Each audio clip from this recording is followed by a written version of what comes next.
रूखापन दिल छू लेने वाली कहानी। मम्मा, आपसे एक बात पूछूं? मेरी नई पुत्रवधू आस्था ने धीरे से पूछा। उसकी आंखों में जिज्ञासा थी और आवाज में हल्का सा रूखापन। अरे बेटा, अपनी माँ से बात करने के लिए इजाजत कौन मांगता है? मैं मुस्कुराई। आस्था बोली, मम्मा ये बताइए कि आकृति दीदी की ननंद के घर दिवाली का शगुन और मिठाइयाँ भेजने की क्या जरूरत है? क्या दीदी की सास ससुर इतने लालची हैं कि उम्मीद करते रहते हैं?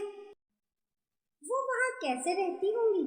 थैंक गॉड, मुझे तो इतना प्यारा ससुराल मिला। और मम्मा, आपकी तो मैं अब पूरी तरह फैन हो गई हूँ। मैं हल्के से मुस्कुराई। आस्था बेटा, आकृति तो बहुत किस्मत वाली है। उसे तुमसे भी बेहतर ससुराल मिला है।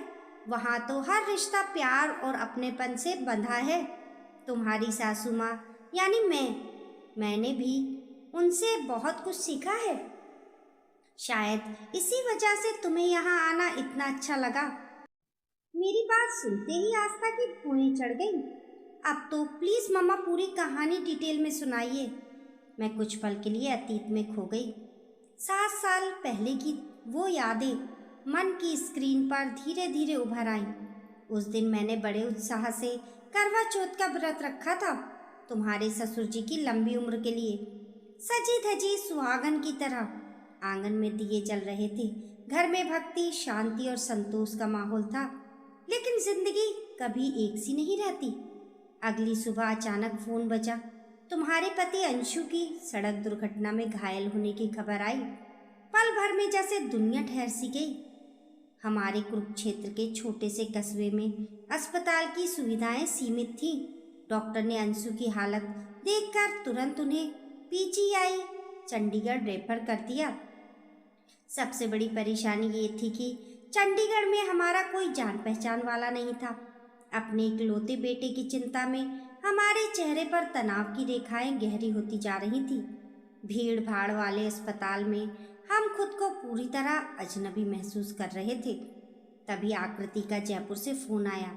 मैंने घबराहट में सारी बात बता दी।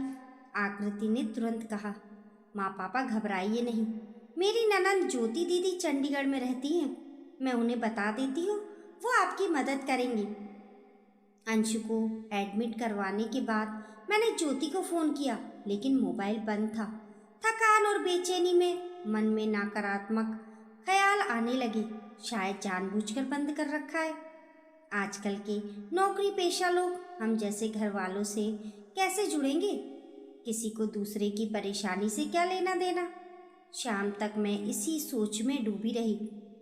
तभी वार्ड के दरवाजे पर दस्तक हुई। सामने ज्योति खड़ी थी, चेहरे पर ममता भरी मुस्कान, हाथों में फल, दूध और घर का बना खाना। मैं कुछ क्षणों के लिए स्तब्ध रह गई। मन में लज्जा और आभार की लहर दौड़ गई। ज्योति ने प्यार से कहा, मौसी जी, ऑफिस में मोबाइल बंद रखना पड़ता है, इसलिए बात नहीं हो पाई। अब आप बिल्कुल चिंता मत कीजिए, सब ठीक हो जाएगा। उसकी सहजता और आत्मीयता ने हमारे सारे डर धो दिए। अगले दिन वे आधे दिन की छुट्टी लेकर आई। अंशु के ऑपरेशन के दौरान वे एक पैर पर खड़ी रही। कभी हमारा हौसला बढ़ाती, कभी डॉक्टर से बात करती, कभी रिपोर्ट्स लाती। उसकी उपस्थिति ने अस्पताल के ठंडे माहौल को अपनापन की छांव में बदल दिया। धीरे धीरे अंशु की हालत सुधरने लगी, लेकिन अस्पताल से छुट्टी लेने में अभी 4 दिन थे।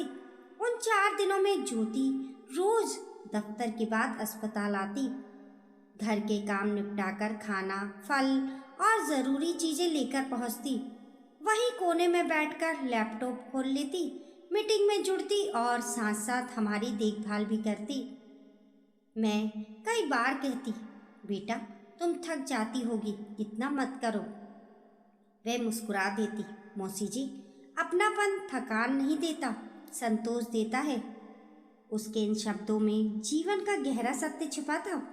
तीसरे दिन की रात मैंने अस्पताल की खिड़की से झांका। सड़क के उस पार एक पेड़ था, जिस पर चांदनी हल्के से पड़ रही थी। मुझे लगा जैसे पेड़ और ज्योति एक ही हैं। खुद तपते हुए भी दूसरों को छांव देते हैं। अगली सुबह अहोई अष्टमी थी। मन में सवाल उठा, आज पूजा कैसे होगी? बेटे की सलामती के लिए व्रत तो करना ही है, लेकिन अस्पताल में। तभी ज्योति पूजन सामग्री के साथ बाड़ में आ गई। थाल में मिठाइयाँ, फल, दिया बाती देखकर मेरी आंखें नम हो गई। मौसी जी, माँ की पूजा भाव से होती है। आज ये बाड़ ही हमारा मंदिर है, ज्योति ने कहा। दोपहर में वह मुझे अपने घर ले गई ताकि मैं कथा सुन सकूं। शाम को व्रत पारण के समय वह फिर अस्पताल लौटी, डॉक्टर की सलाह के अनुसार अंशु के लिए हल्का खाना लेकर। जब मैंने अंशु को अपने हाथ से खाना खिलाया, मन में गहरी शांति बस गई। मुझे लगा जैसे अहोई माँ ज्योति के रूप में ही मेरे पास आई हो। मैं भर्राते स्वर में बोली, ज्योति, तुम सच में अपने नाम की तरह हो, खुद चलकर दूसरों का रास्ता रोशन करने वाली। तुमने हमें अपनापन का असली मतलब सिखाया है। तुम सिर्फ आकृति की ननद नहीं, हमारी भी अपनी बेटी हो। ज्योति ने मेरे आंसू पोंछते हुए कहा, मौसी जी, मैं तो वही कर रही हूँ जो अपनों के लिए करना चाहिए। शायद यही असली संस्कार है। उस पल मैंने महसूस किया, भगवान हर बार चमत्कार नहीं करते, कभी कभी वे किसी इंसान के रूप में अपनापन की छांव बनकर आ जाते हैं। जीवन की धूप चाहे कितनी भी तेज क्यों ना हो, अगर दिलों में अपनापन हो तो हर दर्द सहने लायक हो जाता है। अंशु की छुट्टी के दिन मैंने ज्योति को गले लगाते हुए कहा, बेटा, अब तुम मेरी बड़ी बेटी हो। अहोई माँ की कृपा से तुम मुझे मिली, जो मेरे जीवन की प्रेरणा बन गई हो। ज्योति मुस्कुराई, मौसी जी, स्नेह और संवेदना के रिश्ते कभी फीके नहीं पड़ते। जब तक हम एक दूसरे के लिए महसूस करते रहेंगे, ये संसार सुंदर बना रहेगा। उस दिन के बाद से हमारा घर ज्योति के दिए गए प्यार और अपनेपन की छांव में महकने लगा। जब मैंने कहानी समाप्त की तो आस्था की आंखें भीग चुकी थी। वे मेरे गले लगकर बोली, मम्मा, मैं भी अब इस घर का हिस्सा हूँ। मैं आपकी तरह ज्योति दीदी की सीख अपनाऊंगी, अपनापन अपनाऊंगी भी और बांटूंगी भी। मैंने जानबूझकर मीठी छिड़की देते हुए कहा, हाँ तो मेरी अब 2 बेटियां हैं, बड़ी बेटी ज्योति और छोटी आकृति। अब बताओ, बड़ी बेटी के घर दिवाली का शगुन ना भेजूं क्या? आस्था चहक पड़ी, क्यों नहीं मम्मा, बल्कि अंशु के साथ मैं भी जाऊंगी, दोनों दीदियों के यहाँ शगुन का सामान लेकर, क्योंकि मुझे इस घर की सारी परंपराओं को प्यार से अपनाना है। फिर अचानक चंचलता से बोली, लेकिन मम्मा, मैं आपसे नाराज हूँ। आपने 2 बेटियों की बात की, तीसरी की नहीं। मैं भी तो आपकी सबसे छोटी बेटी हूँ। मैंने उसके गालों पर प्यार से हाथ फेरा और कहा, हाँ बेटा, क्योंकि मैं तुम्हें सिर्फ बेटी कहकर बहू की जिम्मेदारियों से मुक्त नहीं करने वाली। तुम्हें मेरे लिए दोनों बनना है, बहू भी और बेटी भी।